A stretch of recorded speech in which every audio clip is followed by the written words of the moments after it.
Ini? Pasti itu. Ya. Saya perkenalkan diri dulu. Silakan. Saya tukang survei keliling, jelas, lucu, dan jujur. Wah, disingkat apa? Tusuk jelujur. Tusuk jelujur, ya. Ketika mertua ikut ke anak, Pak Ronald mengatakan bahwa kesannya itu jangan. Jangan. Kesannya ini yang membawa masalah nanti pasti mertuanya. Enggak selalu. Iya. Enggak selalu, karena masalah itu tidak harus datang dari mertua, bisa saja dari menantu atau anak sendiri. Jadi jangan terlalu membatasi hal itu. Ya. Tirulah gini loh. Ada salah satu contoh keluarga yang sama sekali nggak pernah bermasalah dengan mertua. Bagus. Kita harus contoh itu. Keluarga apa? Siapa itu? Nabi Adam. Dia kan manusia pertama, Nabi Adam. Yang nggak mungkin punya mertua lah. Anda tuh Neil Armstrong manusia pertama. itu yang mendarat di bulan. Ya Neil Armstrong. Iya orang. Neil Enggak, Bapak ini kenapa sih? Kenapa emang? Emang protes apa? Nggak tahu. Nabi Adam nggak pernah berantem dengan mertuanya, bener atau enggak? Bener. Lah terus kenapa dimasalahkan kalau bener? Pernyataan Anda itu salah. Mengganggu. Bukan salah mungkin ya. Secara betul, tapi tidak perlu. Ya betul. Tidak perlu diungkapkan. Mungkin buat Anda tidak perlu. Ya. Siapa tahu buat yang lain perlu. Jangan egois. Yang lain perlu nggak pernyataan yang tadi itu? yang mana sih Pak? Yang Neil Armstrong. Jangan ikut campur. Kayaknya Bapak Dia ini. pakai bawa Neil Armstrong. Jadi ini saya bicara ya, dulu mertua saya itu terheran-heran dengan saya. Terherannya kenapa maksudnya? Jadi ini mertua saya itu, saya heran. Kamu seperti itu kok bisa jadi menantu saya. Justru saya yang heran Pak, kenapa Bapak mau punya menantu kayak saya? Jadi kondisi saling pengertian ini sebenarnya untuk bisa mengeliminasi permasalahan. Mau hidup bareng, mau hidup terpisah, potensi bermasalah itu pasti ada. Pasti ada. Karena hubungan itu tidak terputus. Betul. Ya, makanya saya selidiki, saya survei. Mertua yang hidup sendiri dan hidup bareng anak menantu itu persamaannya satu, sama-sama hidup. Oh, mereka sama-sama hidup. Ada yang dibunuh nggak tuh waktu itu? Nggak ada ya, sama-sama hidup berarti ya. Iya. Yang kedua, sama-sama mertua mereka itu. Kok sama-sama mertua? Loh, mau hidup sendiri atau bareng anaknya mereka tetap aja mertua. Si mertuanya itu, bukannya semuanya ya, jadi makanya mertua. yang kita bahas kan mertua ini, bukan masalah anaknya. Yang ketiga, sama-sama punya menantu. Yang hidup sendiri dan hidup bareng menantu itu sama-sama punya menantu. Itu persamaannya. Saya lanjutkan dengan survei.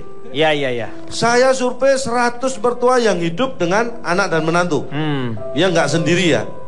Karena kalau hidup sendiri itu nggak perlu dibahas, karena itu yang dia sendiri dia. Yang seharusnya harus terpisah karena sudah mandiri. Rumah tangga yang berbeda. Survei ke penyebab kenapa mertua hidup bareng anak menantu.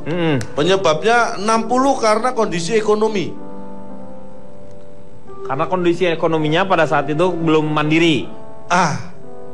Rata-rata seperti itu. Tapi tetangga saya itu keluarga bareng, mertua sama menantu, punya ruang bawah tanah. Oh hebat dong, punya bunker. Loh, enggak. Maksudnya ruangan di rumahnya itu bawahnya tanah, belum di keramik. Oh, kirain saya bunker kalau ruang bawah tanah. Itu biasanya kan bunker, itu sih belum diapa-apain. Iya, makanya itu kondisi ekonomi. Yang 15 karena kondisi politik. Kondisi politik itu gimana? Ada. Tetangga saya itu mertuanya kan orang di Timur Tengah sana. Karena kondisi politik akhirnya pindah ke sini untuk ikut sama anak menantu. Itu karena kondisi politik. Masa banyak segitu? Begitu banyaknya? Ada 15, orang saya ini di tempat penampungan surveinya. Oh ya iyalah kalau tempat penampungan sih. Yang 20 karena kondisi alam. Kondisi alam tuh apa? Karena orang tuanya terjadi korban bencana atau apa. Kayak gini asap itu sementara ikut menantu yang asapnya lebih banyak. Lo gimana sih? Pindah ke tempat yang maksudnya as soon as possible ikut menantu yang lebih aman. Mertua saya jual sate, banyak asapnya nggak ke rumah saya Pak. Ya kan, itu asap karena bakar sate, Meng. Kan ditungguin satenya, bukan asapnya. Siapa sih nih? Neil Armstrong. Ya, yang 60 karena kondisi ekonomi, 15 kondisi politik, yang 20 kondisi alam, yang 5 karena tidak terkondisi hidupnya. Tidak terkondisi itu gimana maksudnya? Jadi karena ya tidak direncanakan dulu akhirnya. Oh, akhirnya tinggal dulu sama aja. Terus pertanyaan itu kan penyebab. Terus saya tanya, kenapa mau hidup bareng dengan anak menantu? 60 menjawab karena takut hidup sendiri di masa tuanya. Yang 40 karena berani. Berani? Kok berani? Beraninya hidup sama menantu maksudnya. Oh, jadi tetap takut sendiri dong. Masuknya ke yang tadi yang takut dia. Ya terserah mereka. Saya nggak mencampuri takut atau berani. Jawaban mereka seperti ini. Kemudian mulai kapan? Nah ini penting. Mulai kapan hidup bareng sama anak menantu? Ya. Yang 50 menjawab sejak ada cucu. Jadi sudah hidup bareng sejak ada cucu. Ada cucunya. Sebelum ada cucu dia nggak bareng. Yang 30 sudah sejak pensiun. Oh, sejak waktu pensiun, masih kerja nggak bareng, tapi begitu pensiun bareng. Nah yang 20 ini sudah sejak punya menantu.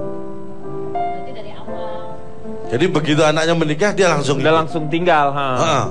Terus sampai kapan? Ini penting. Ya. Sejak kapan dan sampai kapan? Yang 50 saya tanya, yang sudah sejak punya cucu, saya tanya sampai kapan? Sampai cucunya dewasa. Ya. Yang 30 yang sejak pensiun saya tanya sampai kapan? Sampai nanti dapat kerjaan lagi. Yang 20 sejak menantunya punya menantu sampai kapan? Sampai menantunya nggak ada. Lo gimana sih? Ini Bapak survei di mana sih, Pak? Maksudnya menantunya game over? Meninggal. Ya terserah. Nggak ada itu kan bisa Anda sebutkan cerai. cerai. Sekarang saya mau tanya, Bapak punya mertua nggak? Punya dong, dia. banyak. Loh, ada. Oh banyak? Nggak, maksudnya ada. Ada dia. Ini sebenarnya paling enak emang punya menantu kayak Cak Lontong, Pak. Jangan iya. Ya saya belum selesai karena otomatis juga pasti mertuanya nggak mau tinggal serumah sama dia. Kenapa? Bapak nggak kebayang punya menantu kayak gini ngomong ngalur ngidur gak ada juntrungannya. Jangan salah ya, bukan hanya menantu ya, tetangga juga nggak mau serumah sama saya. Iya, Armstrong juga ngomong begitu tuh, Cak. Armstrong lagi. Coba sekarang saya tanya sama Tante Leli, emang ngerti dari tadi nih Cak Lontong survei ngomong Leli, apa bagaimana? sih? Pak, ini mohon maaf. Setuju nggak? Penelitian ibu ini dari sisi mertua. Dari mertua. Tapi kalau dari sisi anak, ibu perlu tahu. Tadi menyatakan anak wanita lebih sehat kalau hidup bersama mertua. Iya. Salah, Bu. Anak perempuan atau anak wanita kalau sudah berkeluarga dan hidup dengan mertua, itu kecenderungan terserang jantung 3 kali lebih besar daripada yang hidup dengan keluarga sendiri tanpa ada mertua. Nah, berarti ada Karena tekanan begini, mertuanya. Anak perempuan itu kalau sudah punya berkeluarga dan hidup dengan mertua, itu mau menjalankan 3 peran sekaligus, apalagi kalau sudah punya anak. Dia jadi ibu, istri, pasangan suami, anak, dia jadi ibu dari anak-anaknya dan jadi anak dari mertuanya. Iya. Memerankan 3 sekaligus itu energinya luar biasa. Belum kalau mertuanya Dan tidak hanya sakit jantung itu, Pak, kalau diajak tadi ngirit. Iya. Kan Pak bisa ganti celana mulu kalau udah ngirit. Itu cipirit, Meh. Cipirit itu. Itu tergantung dari menantunya. Ya. Kalau mertuanya itu bicara dengan baik, mengatakan yang baik-baik, ya, harus diterima dengan baik. Ya. Begitu. Betul. Jangan berpikir negatif. Nah. Karena mertua nih terimage nih mertua nih galak. Galak, gitu. betul. Jadi pikirannya udah galak aja. Ya. Sedikit aja dikasih tahu. Waktu dulu Ibu Leli Galak ini banget katanya. pernah di percobaan diracun juga ya waktu dulu katanya sama menantu ya. Dalam sinetron itu, Pak. Oh, sinetron.